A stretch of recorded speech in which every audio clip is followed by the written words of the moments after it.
And good morning, good afternoon, And good night. good afternoon for us. Good morning for Joe. Welcome to another podcast. This one on the light and, lighthearted topic of opioid addiction in America. What did you think of Dopesick by Beth Macy? Beth Macy. It is the I forget the word. It's the revelatory book about the opioid epidemic, which took place in primarily Appalachia, and it went from the beginnings of this epidemic and the Sackler family with their outreach with Purdue Pharma, all the way to like the first settlement, I think, or one settlement. And I think I haven't read a less pleasant book in a long time. It was really hard to read this book, particularly the first part. I think that Beth Macy tries to tell the human story and the human toll that this unbounded greed took on the American population. And I think she's fairly successful. There were a lot of names, there were a lot of characters, a lot of people to try and keep track of. But it just was horrific to read. Yep. So she tries to tackle, the history of opium to opioids to morphine to heroin to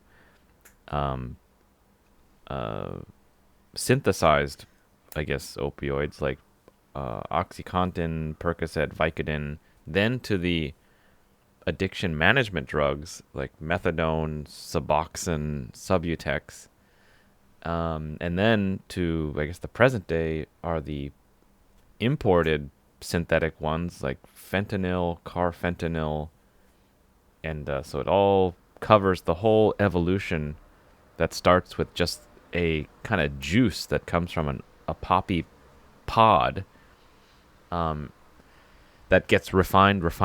So all the other elements that don't cause a high are taken out, and then that one component that does make you euphoric gets concentrated and purified.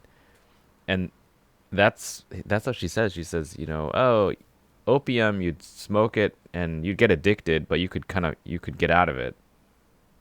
Morphine was it was a purified version. They'd give it to soldiers in wartime. It'd feel good, but then they would definitely get addicted, and it was called soldier's sickness or something. Then it was a company, Bayer, a German company, said, well, we're going to make heroin. This is the not addictive version. And it, of course, was. And so it's just the exact same story, again, with this company, Purdue Pharma, that said less than 1% gets addicted, that was published in a medical journal, but it was just a letter written by some random person. But since it was published, it was fair game to use in their marketing. It was used, and it was used all over the place. Everybody. So in addition to reading the book, you also, and I think I know I did, I think you also watched the 8-part series, which was called Dopesick also. And that went a little tiny bit further into some of that information that you just gave. Yeah. Yeah, that series, I thought I was surprised because the book kind of had not really anything to do with that series. That it had the same title, but it wasn't really. She was a co-writer. She was credited. Yeah, it was almost like a dramatic writer said, okay, we're going to use this this research to create a narrative or an arc of one character and the other people he runs into. Right. And so, the focus was on the one character played by the Beetlejuice guy. I forget his name at the moment. Michael Keaton. And Michael Keaton, a fictionalized character. But other activists, doctors, and that nun, they were in the book and they were also in the series as well. So it was like a fictionalized version. There was a big disclaimer at with the series that I actually copied down entirely. The series, it's a series on Hulu, and it says, while the story is inspired by actual events, certain characters, characteristics, incidents, locations, dialogues were imagined or invented for purposes of dramatization. With respect to such imagination or invention, any similarity to the name, to the actual character, or history of any person, living or dead, or any product, new entity or actual incident is entirely for dramatic purposes, not intended to reflect on an actual character, history, product, or entity. And so, I mean, Richard Sackler is a real person, but the doctor that played by Michael Keaton, I don't think is. But that's a pretty far-reaching disclaimer that they made, probably to protect themselves from being sued by who knows who, Sackler family probably primarily. Right. Yeah, the highly, or I don't know, are they litigious? They're not litigious, but they're happy to not only on the receiving end. Yeah, right. They're happy to, not settle and just, go to war. But I thought, that show, it made me think, because even the book references The Wire, which is my favorite show, yes, like of all time. Yes. How that the Dopesick series tried to be kind of Wire-ish. I realized because they cover the main doctor who his character gets addicted on the show, the patients who are just local miners, and also the salesman who is just a total just goes along with it, marketing the higher, more and more powerful drugs to people, saying it's fine, and getting schmoozing and offering conferences and vacation packages to Arizona, and then to the Sacklers themselves, who are just the creepiest sociopathic people at the top. And then also just awful. Also DEA agents and FBI who are stonewalled and also have their bosses to work with, because that's very Wire-ish, where the bosses are like, look, just wrap this up and we'll say this is what we could get, and the agents are like, no, we got to go for more. Yeah, it so as far as the book is concerned, the worst part, and the part of the book that made the biggest impact with me, was the first section, in which it is revealed that Purdue Pharma targeted these rural areas to release their drugs on this hard sell sales tactics, including all these perks, which Arthur Sackler is sort of invented, who was dead before this happened. But nevertheless, his hard sell techniques are really in evidence there. But that first part where we learn that the Purdue Pharma, the marketing branch of Purdue Chemicals or Pharmaceuticals or whatever it is, they chose these geographic locations: Appalachia, Rust Belt, Midwest, and rural Maine, because they were remote. There was no nearby, they were far away from medical treatment, medical, facilities, because these areas were politically unimportant. And I think what that means is they were poor. And the workers were subject to physical work. So there was already a lot of disability claims going on in these areas. And they also marketed this drug to doctors who are already over-prescribing Vicodin and Percocet.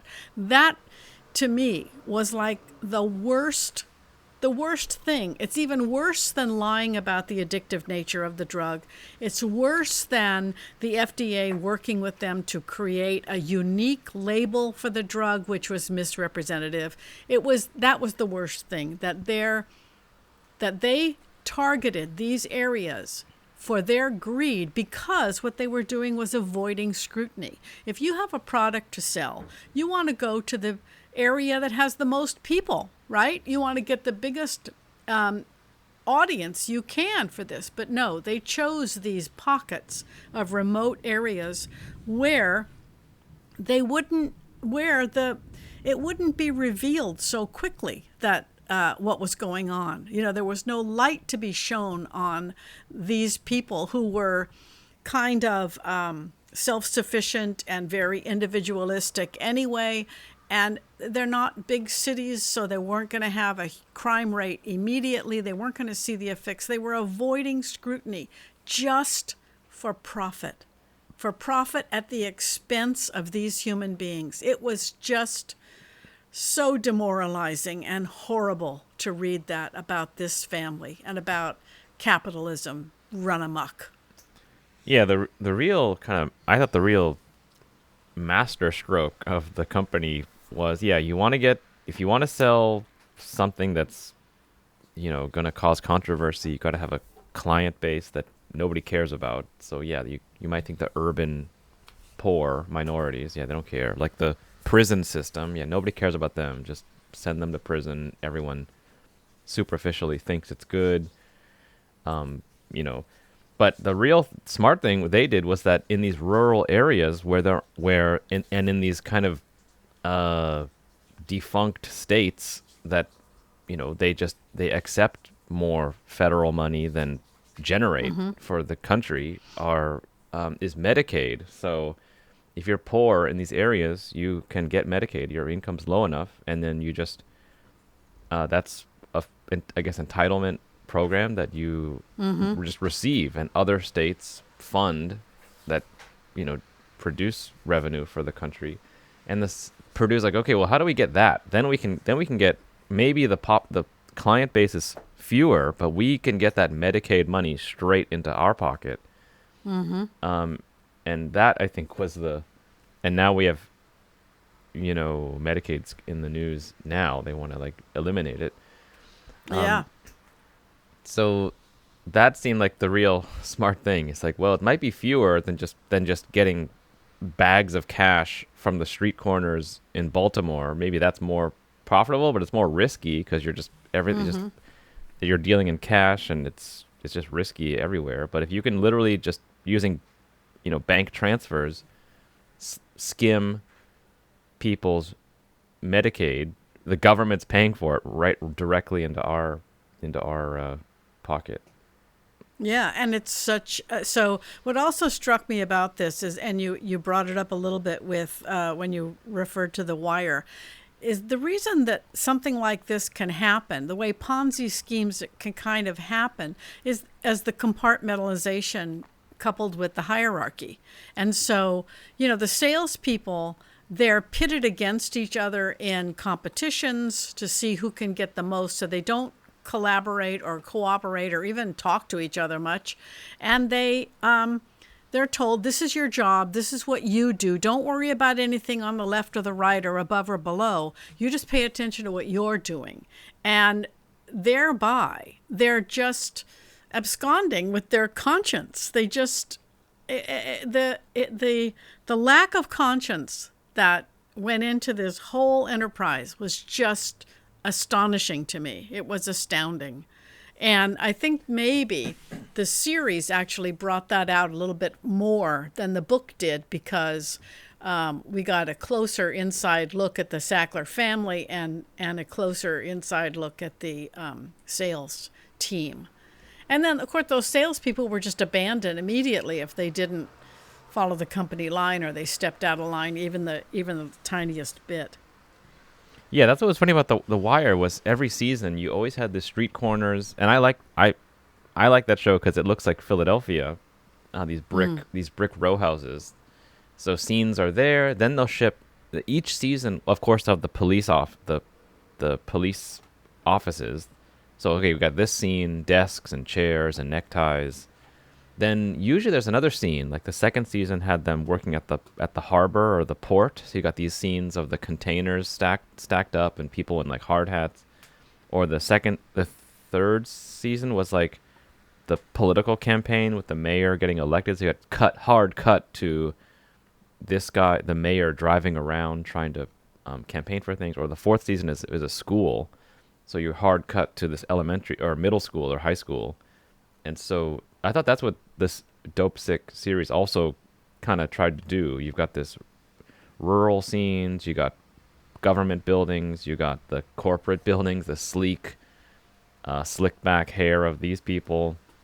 So it was like it made me remember. I watched Dopesick a long time ago, but yeah, maybe remember how it had all these scenes and characters, and you get kind of all sides.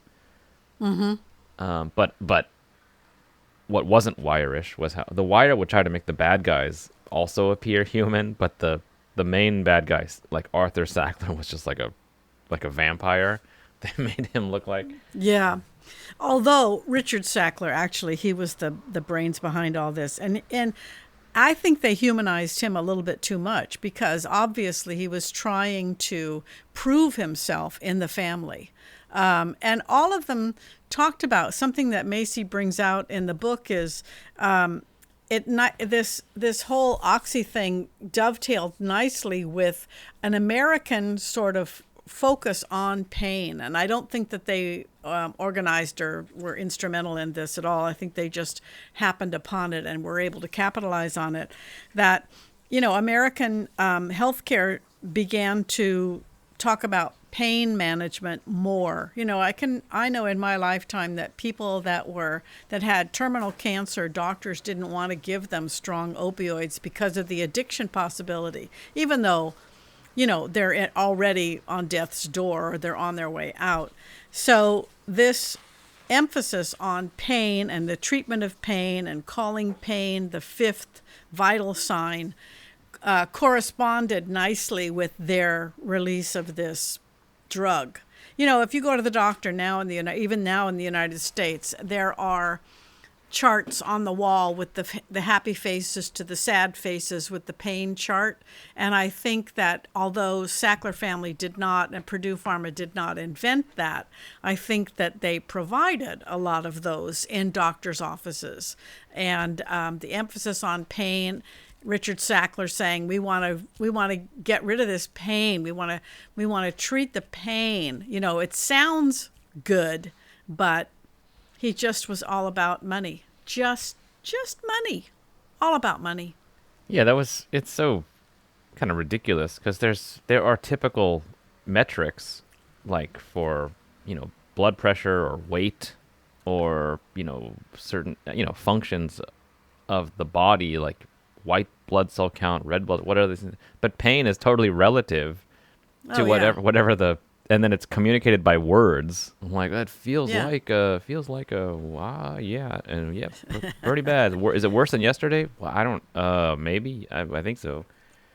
Yeah. Well, will it get me a prescription? Yeah, it is. It's the same. It's the same thing. What will it qualify me for? So just as the doctors would prescribe pills to these people that are disabled. Well, if the pain's bad enough to get me help, then yes, the pain is bad. That's, I suppose, human nature. If it'll make me eligible for benefits, then yes, that's what I say. It is bad. It's just it was just pretty disheartening to read this, and I couldn't get through it fast enough. I avoided it for a while, but I had to just kind of dig in and get through it.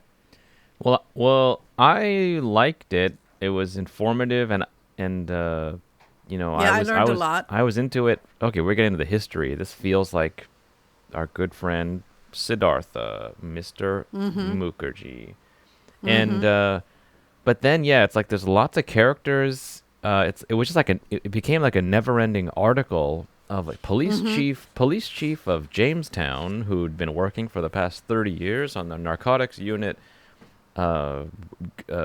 Providing blah blah blah blah blah, said. And by the time I'm like, wait, who said it? Wait, what is it? So I had to go back. Who is this guy again? I did lose track. That's part of I think the reason why we lost track is part of the tentacle-like, far-reaching nature of this epidemic, but also maybe she was trying to cover a little bit too much. Yeah. And I found the same thing was true in the series, where they were moving back time. And I liked their technique of moving and saying this was 2002 and this was 2009. And I thought that was clever, but it was still confusing. But to help us know, what did they know? When did they know it? When did they try this? I suppose it was trying to be insightful. I did learn things, though. But again, everything that I learned was horrible and disheartening. Yep. It made me, so there was that. It's lots of, she'd also say the brand name of the word. Instead of Narcan, yeah, she used instead of saying Narcan, which we're all familiar with, she would use the generic term. But yeah, go ahead. I'm sorry. And I'd be like, wait, okay, what is that? And I'd be like, I started getting frustrated. Like, why are you doing this? So that she would do, and then sometimes the titles of the chapters, she would name the chapters. And I'm okay. Well, that's what this is going to be about. And but then other stuff would just filter in. The first chapter was kind of the only one I was like, okay, I'm on board.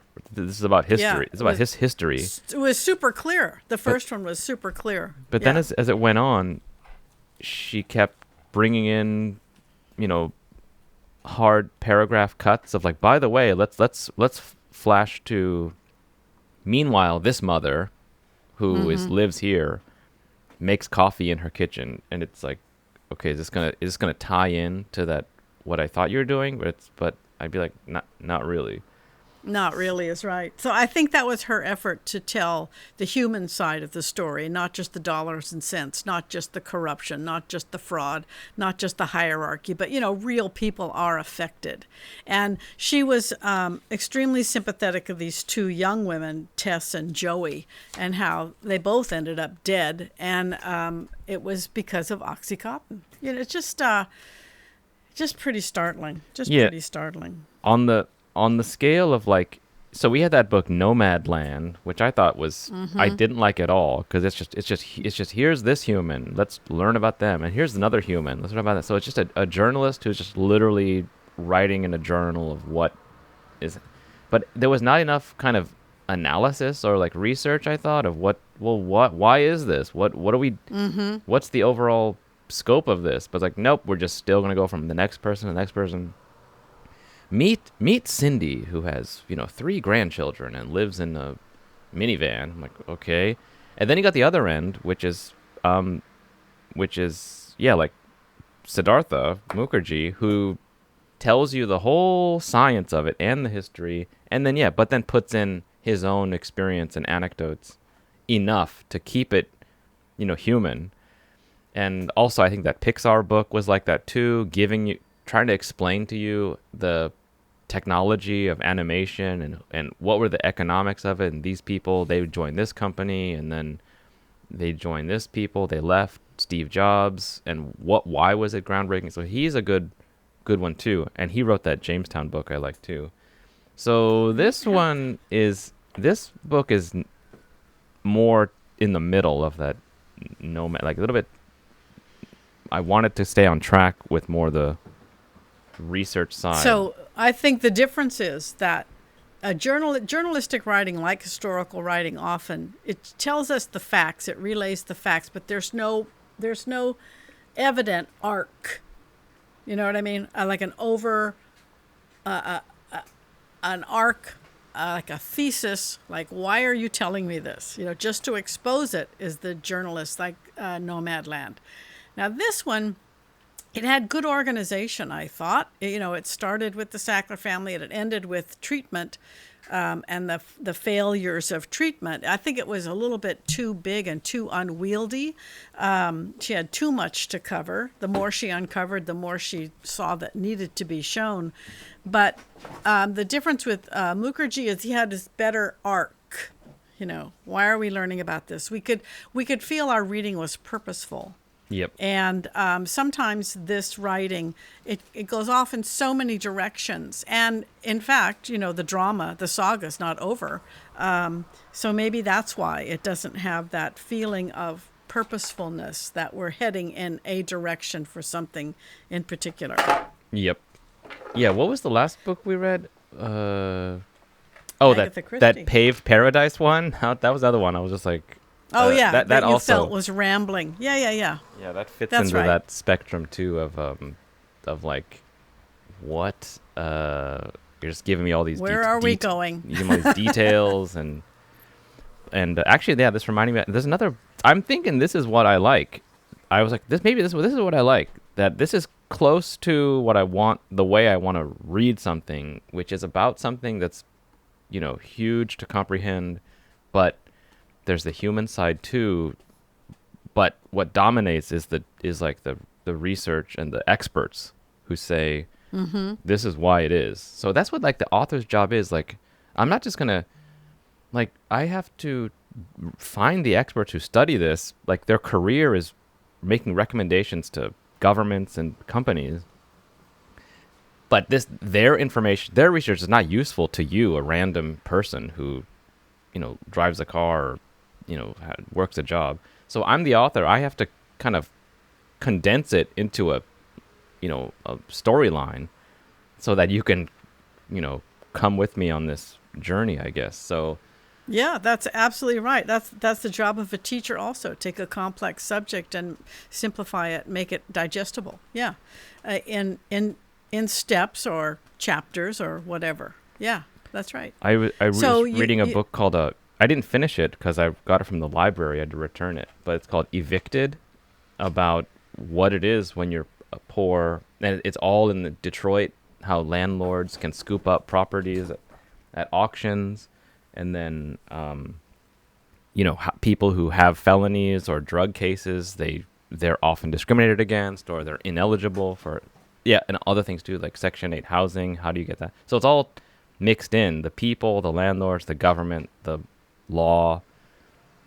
So that's another good one I was thinking about. Yeah, and it tells us about our society, and we see the flaws, and we used to have hope that if minds are focused on doing things right, not just for profit or personal gain, that I used to have confidence that the group would go in the right direction. It might be messy and there might have to be compromises, but that in the end, everybody got a little something. But I think we're not there, not in the United States anymore. And I worry that we'll never get back there. So that's a very scary thing and that's with some of the other stuff that was revealed to me, not only the Sackler family, but when she starts talking about treatment and how the focus made it, it was made a criminal focus rather than a public health focus. And, I just don't. And again, it was the times. It was the Reagan times where he, demonized poor people and black people and drug addicts as well. It was the time when, and Macy talks about this in the book a lot, that it was three strikes you're outlaw, minimum obligatory sentencing, no parole, all these inhumane ways of dealing with criminals and trying to keep the focus of drug abuse on abusers and not the sellers of an abusive drug, is the same thing. This society likes to demonize groups, make them the other, so that we all feel good about ourselves. Yeah, there's a season in The Wire where one police captain, he just makes it legalizes drugs in certain areas, and then actually crime goes down because police can actually solve other cases because they're not spending all their time just collecting people and putting them in jail.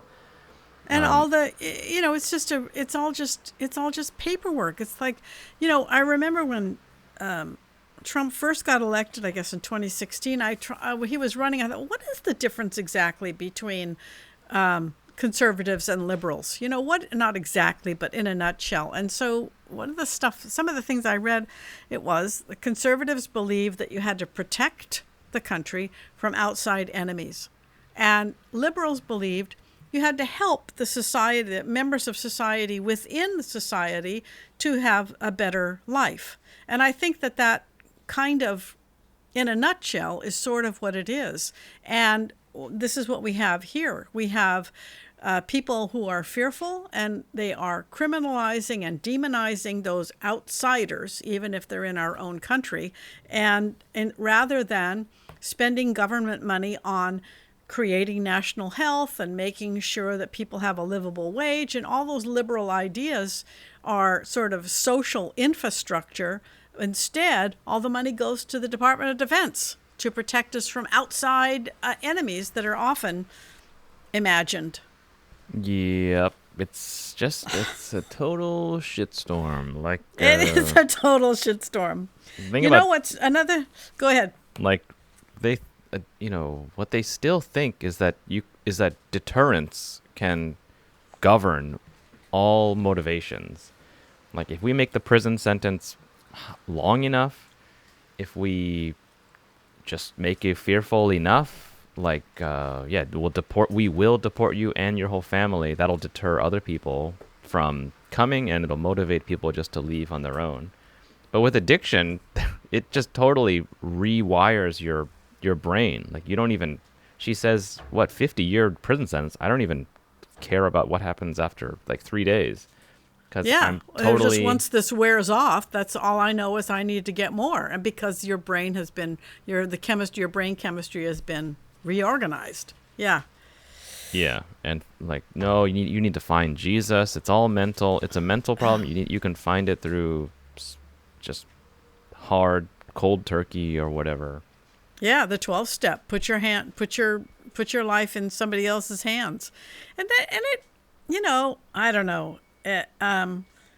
The distrust of science now and not believing, they're just calling them libs or, bleeding heart liberals. And back in the 60s, that's what they called them, bleeding heart liberals, because you wanted to maybe raise people up or help people instead of just condemning them and kicking them to the curb or putting them in jail. Yeah, that's the same thing like with like war, with like the Vietnam War. They thought if we just blow them up enough, they'll give up. I mean, come on, what person's gonna just use up their whole country and population? I mean, clearly this is better. They're gonna want to give up and talk to us. And Vietnam's like, we will never give up. We have suffered before you, the French, before you, Japan, before you, China. We will never stop. And now, it's like and they're just like, they were just baffled for like 18 years or something. Like, wow, we could have really saved a lot of time if we just realized talk to them. You can't just, some things are not governed by is this better or worse? Because there's other deeper motivations, deeper conditionings. Well, just fire in the belly.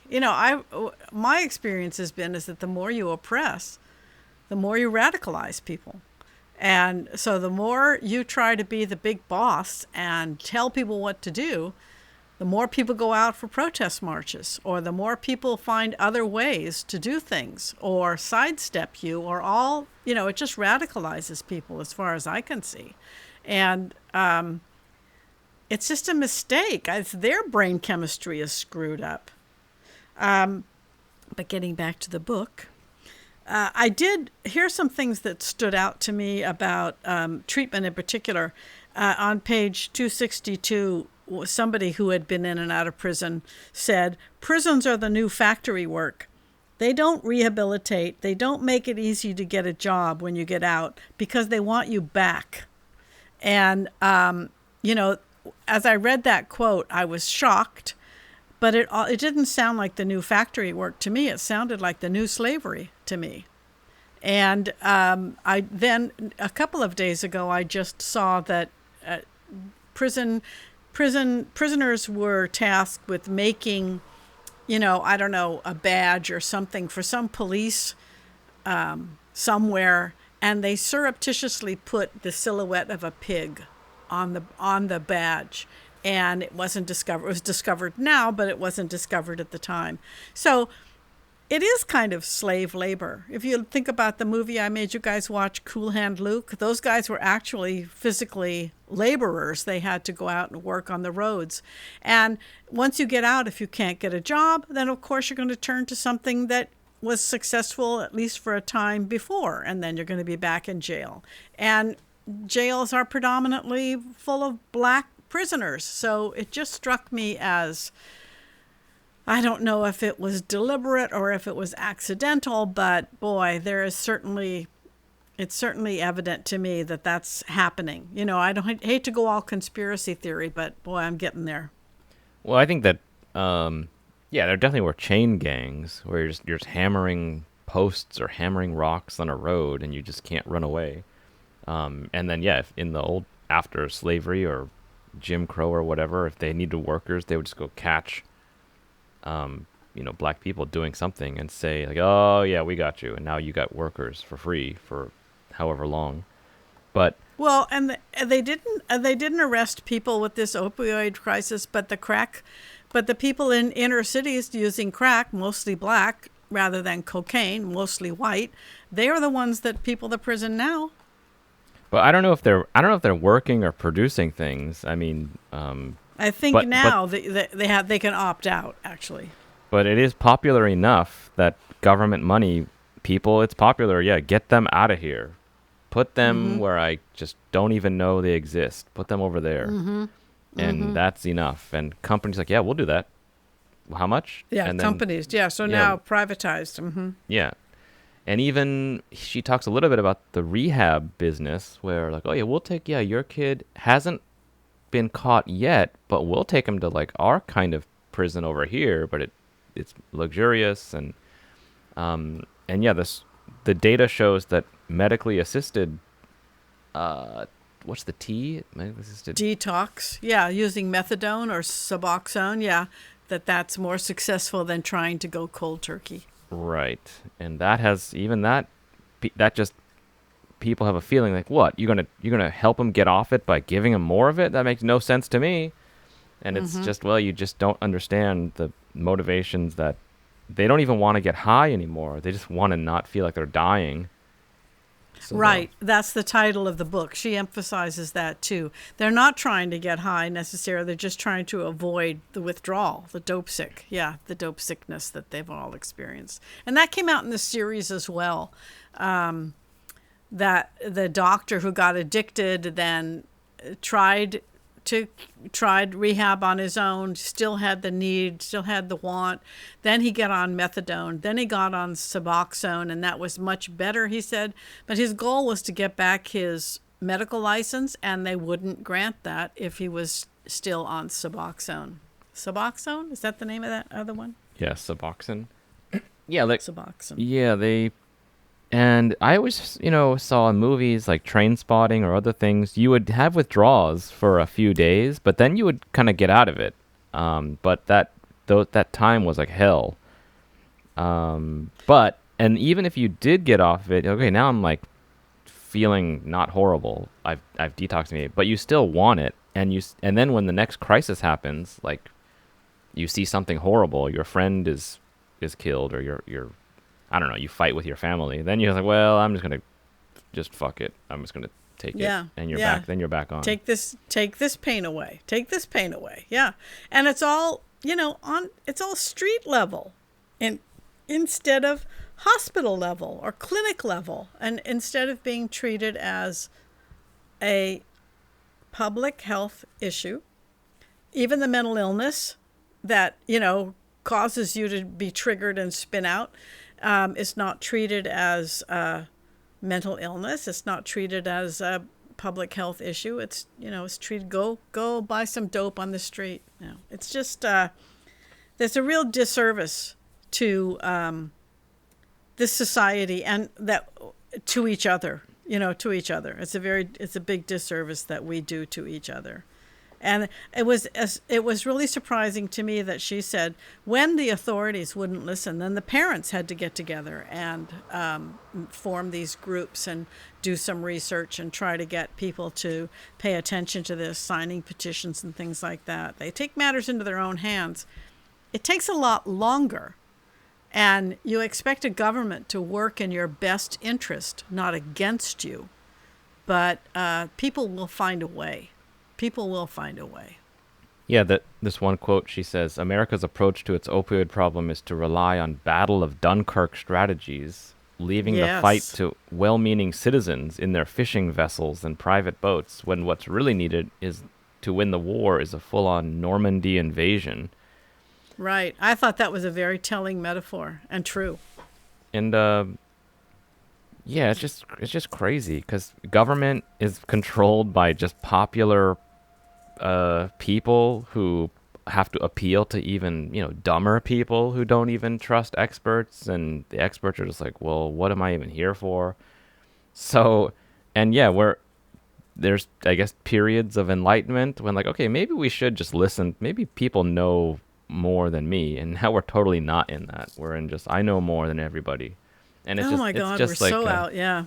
it's just like laughable how. And there's things that I even, your doctor says this, and you're like, well, I don't know, like, Yeah. so, or other things too. Like, I've always, like, luckily, never ever thought about joining the military, but that seems like a total fork in the road. Government says it's good, other people do it, but your life could be ruined if, I mean, you don't, you because we're constantly at war. You could be killed, could be, uh, disabled, or best case, if you do go to a battle, you could be traumatized for life, and and then can't sleep and need methods to adjust back to civilian life. So it's almost like that. Yeah, even in this book, saying someone had a car accident, someone had a baby, and the doctor gave OxyContin, and then your life is ruined. So it's just, you have to be just, Super you vigilant. have to be a And little, yeah. we It's just, shouldn't have to be. I mean, that's what the FDA and the DEA and all, FDA in particular, that's what they're supposed to do. That's what they are supposed to protect the public. And that's what these regulatory commissions are all about, the EPA, all these things. And now they're all being dismantled, and they're full of corruption and distrust and just people trying to get money out of it. And it's really a terrible shame. And that's why Americans are just fit to be tied. They're so upset, and we're sort of like on not high alert, but we're sort of on mid-level alert all the time, because we just don't know what's going to happen next, what's going to be dismantled. Who can we trust? We can't trust anybody.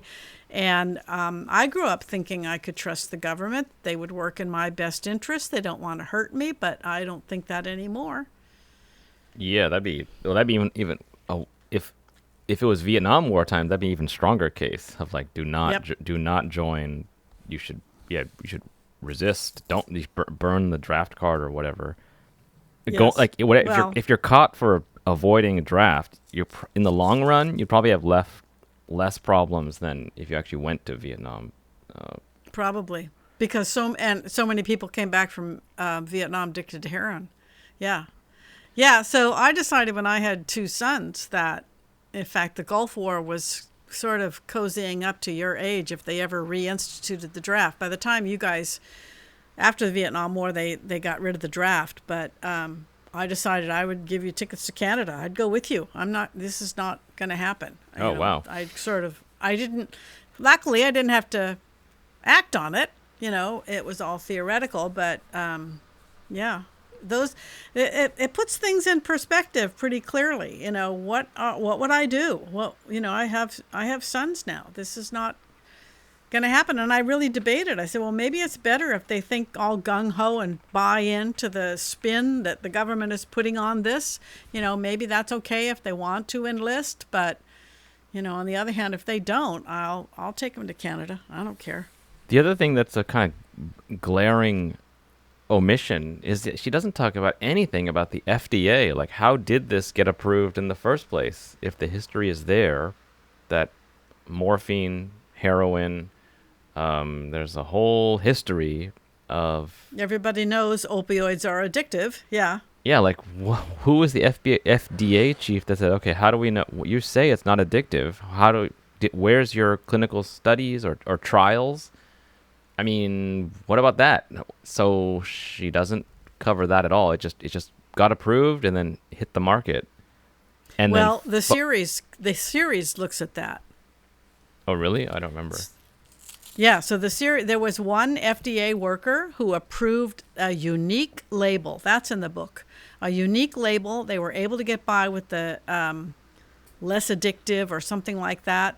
And then he almost immediately quit and went to work for Purdue Pharma. So there was corruption there.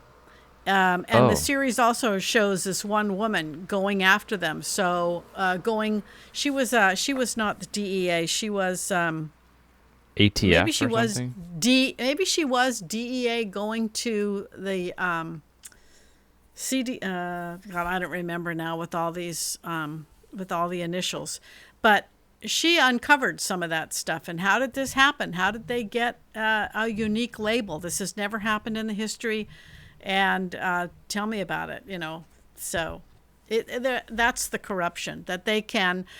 So you can be a lobbyist in the United States working for, say, the oil industry, and then an administration might put you in charge of the EPA. that's the corruption and the hypocrisy that goes on. Another funny thing is if you wanted another source to realize that Rudy Giuliani is a bigger Yep. piece of shit than you thought before, here's another example because Yes. his Yes. consulting firm advised Purdue how to like squash the complaints or suits against them. So he shows Yeah. up. It also made me think about how, the whole struggle is that we're not making them addicted. They're abusing it. So they're addicting themselves. And then you can't at all blame us for the subsequent crime. Like they're the ones who steal and, deal. They're the ones selling it. That's not our fault. We just make a product. And so then it goes, I thought of this, I think like Socrates' argument. He said like, well, is it just to steal from your friend? It's like, oh, of course it's not. No, that stealing's bad. It's like, what if you know your friend is crazy and you steal his weapons because he's going to hurt himself? Then is that just? It's like, oh, in that case, yes. It's like, so it is just to steal sometimes. I'm like, I don't know. Okay, well, what about, is it just to give weapons to like a murderer? If you know he's going to kill someone, like, well, that's unjust. You shouldn't do that. It's like, okay, what if is it just to give weapons to someone who or no, is it just to give weapons to someone who is safe? No, that's fine. Now, what if you give weapons to a person who is crazy? Then now you're giving them the weapons to hurt someone. No, then that's unjust. So he gives an example of that, of you have to question the motivation of, well, if you know that the person is going to do it, then yeah, you are also. That's when giving someone what they own or what they want, then that's unjust. So that's, after thousands of years, that's still the best we got. That if you know that it's gonna cause this, then it is your fault. But that's just so defensible. Like, well, I didn't know. You don't know what I didn't know at this time. So you have to find like emails and phone calls and stings and and wires to find, well, you did know it. You said this. That means you knew it. So boom, we got you. So all you got That's right. all you got to do is like not communicate those things, then you're safe, basically. Yeah. Well, the series revealed a couple of things. They said, well, let's do this. Well, we shouldn't put anything in writing. And then if we'll do this electronically via email, but the emails will disappear after they've been read. Oh, that sounds like a good idea. Yeah. God. And then And they lied, and they lied. It was addictive. It's an opioid. It's addictive, and period. And in the series also said, well, when the FDA started looking at the label and they were going to probably give it a, quote, black box and call it a dangerous drug, let's see if we can work with the FDA and get them to, we can say it can be used for long periods of time. So they figured that was a trade-off that they could get. Sackler decided, let's try to get that, and they got that. They did. It's unconscionable. They also said, let me tell you, Richard Sackler, this attorney who is heading up this suit, he's ex-Army. So what does that mean? He said he's on a mission. He will not be bought, they said. And the Sacklers were used to buying people off, and it generally worked. So, yep, those are my complaints. That whole FDA thing, but yep, I can't think of anything else about it. I think I might maybe read it again, or maybe she references another book that was the precursor to her research. Maybe check out that one. Yeah. And by the way, more recently, June 15th of this year, there was another settlement against the Sackler family for $7.4 billion. Yeah. And $6.5 billion of that comes from the family itself. It'll be paid out over 15 years, and it's for community efforts, of course. Individuals who suffered are not particularly happy with it, because one guy said he figures he'll get $3,500 out of the settlement, and he was addicted to Oxy for 10 years. But it is something, and that's why. And then Arthur Sackler's widow just died recently, also, and he died before the whole Oxy scandal. But he's the one in the family that created these hard sell tactics with all the perks. And the other thing that's galling is they're doctors. These Sackler brothers were doctors, and you also expect them to have a higher moral standard. Yep, it's crazy. It's crazy. I Horrible. I think she kept trying to nibble around, or I was trying to comprehend it, that nobody cares about the poor, nobody cares about urban minorities, nobody cares about these Appalachian hill communities, Medicaid. But once it gets to rich kids, suburban kids, and so I think we can quietly siphon your Medicaid money, and there'll just be these random incidents. Wow, 70-year-old man steals a truck and crashes it, found dead with pills all over. That's crazy. But once it's like 3 high school students overdose and 3 families go into enormous debt for rehab because they're given not prison sentences. Like, okay, we can rehabilitate these kids. Then enough momentum builds where, wow, this is really, I was a banker, I was a doctor, all of my life is consumed by this now. Like, that's where it started building. But even that, it's the parents, it's the mothers who see their young sons die. Right.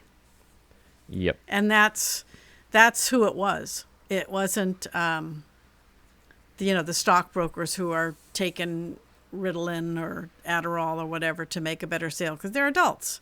But these teenagers that take drugs, and that's why the education is so strong against drug, and even mild drugs, even gateway drugs, because your prefrontal cortex is not developed. You don't know what you're doing, and you can destroy your life by making a wrong choice, taking a pill at a party that a friend offers you, and so that's, the mothers are the ones that, stood up and fought back and protected. And that's also why you never played football, because one injury could be a lifelong disability. Yep. It's funny too. You also think about the almost everyone hates that Forrest Gump's girlfriend Jenny for being like horrible person and coming back. Right? She's kind of like a more villain character. Well, because Forrest Gump is so sympathetic. Yeah, yeah, yeah. But But we know actually, her. But we know her history. yeah, she was super troubled. But maybe if that movie focused on the drug addiction, she probably was tied up in heroin or something too. You She think, was abused as a child. yeah, and that led to probably. If you think about any character that just had that bumpy road, that a euphemism like, oh, she had a hard time. If you just tie in the anecdotes of this book, of that her brain was rewired from being addicted, it's like, okay, now then you suddenly everyone is more sympathetic character. Well, yeah, if you just listen to and trust the science. But then you get, in the series also there was some doctor that said, oh, the other thing that the series brought out was that they said, they claimed this OxyContin had this time release formula. They were using fraudulent charts, by the way, to show that. The series also showed that. But also this coating that protects the time release is easily, rubbed off. You just put it in your mouth for a little while and take it out, and that dissolves the coating. But also if it didn't last for like 12 hours, which is what they promised, then Sackler comes up with a new term, breakthrough pain, and they tell the doctors to double the dose. That was just unconscionable. Just another example of their lies and deceit, and just to make a profit. There's no end. Yep. Yep. But I guess, I don't know. What you gonna do? What are you gonna do?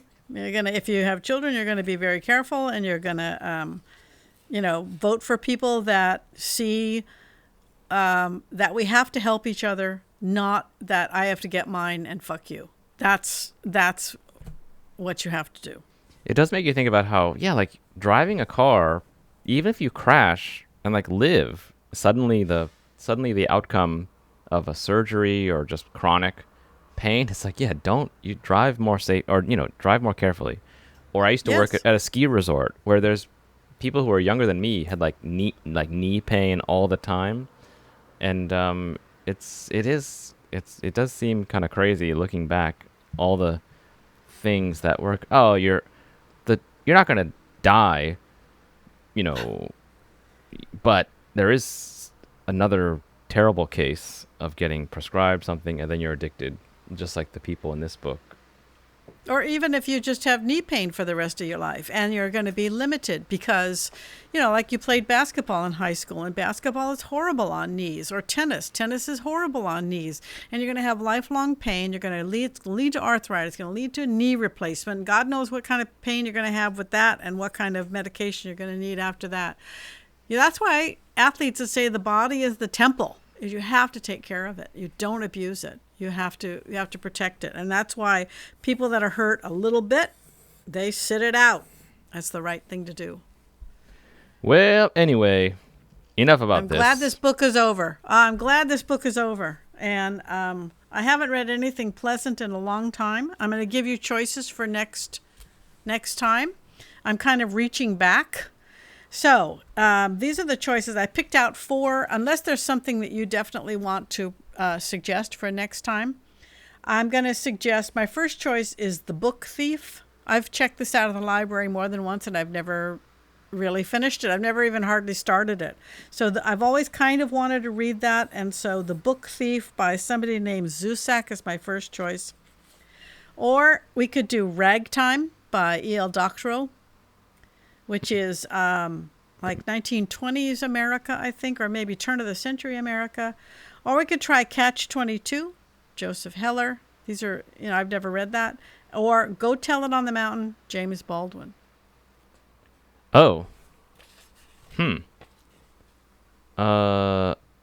Maybe that Go Tell It on the Mountain. That's what I thought you'd say. Okay. I've never read much of James Baldwin. I've read one longer short story, and I would, like to read him actually. Yeah, that's actually Okay, that's a song, and Let My People Go. I never really knew what it meant. It means go complain to the mountain or something. I don't know. Go tell God. Go tell God, let my people go to stop slavery. Yeah, I think we'll find out. I don't know yet. James Baldwin, go tell it on the mountain. All right. Well, on that note, we'll catch you next time. We'll catch you on the flip side of the podcast. Hot off.